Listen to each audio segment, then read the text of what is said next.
ਇਹ ਕਹ ਲੋ ਕਿ 4 लो जी ਜਿਹੜੇ ਆ ਸਵੇਰ ਦੀ 6 जो साहब आ बैठा इस 6वां कबूतर मुखालफ पार्टी ਨੂੰ ਜਿੱਤ ਕੇ ਸਾਡਾ ਪਹਿਲਾ ਕਬੂਤਰ ਹੀ ਜਿੱਤ ਕੇ ਬੈਠਾ। ਉਹਨਾਂ ਦੇ 7 ਕਬੂਤਰ ਬਿਠਾ ਕੇ ਪਹਿਲਾ ਕਬੂਤਰ ਬੈਠਾ ਤੇ ਆ ਮਾਸ਼ਾਅੱਲਾ 6ਵਾਂ ਕਬੂਤਰ ਸਾਡਾ ਕਾਲਾ ਕਬੂਤਰ ਚੈਂਪੀਅਨ ਜਿਹੜਾ ਉਹ ਬਹਿ ਰਿਹਾ ਜੀ।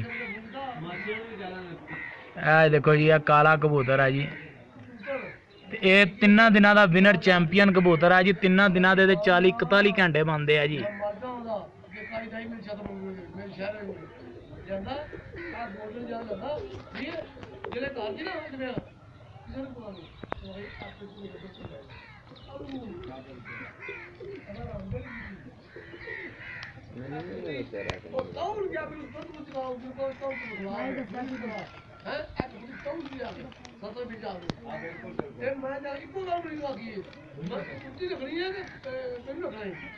जी माशाल्लाह साडा 6वां कबूतर बहन जित गए। साडा पहला कबूतर ही अज जित के बैठा है जी। उन्होंने 7 ही कबूतर बिठा के ते पहला कबूतर साडा बैठा है जी। गोल्डन क्रॉसिंग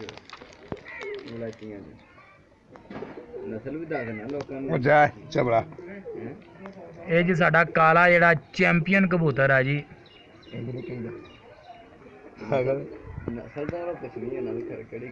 शरीकां ते आलू रख के आ रहा जी। पूरा आलू सस्ते पूरी बांह पा के आ रहा जी। बांह वाली गल कर, आलू तो बड़े सस्ते होए। मैंने बहुत अच्छी बांह माशाल्लाह माशाल्लाह रब नजर ना लाए किसी दी जी। माशाल्लाह जी माशाल्लाह। आखिर ये सादी शगिर्दी लगी हुई है जी। शगिर्द दा पहली वारी तरीक दे विच सत्तां नूं उस्तादियां नूं बहा के बैठा। मुंह मारी हो गई जी उस्ताद दी। माशाल्लाह जी माशाल्लाह माशाल्लाह बैठ गया कर्मा वाला। देखो जी कबूतर माशाल्लाह बैठा जी यार स्वाद आ गया।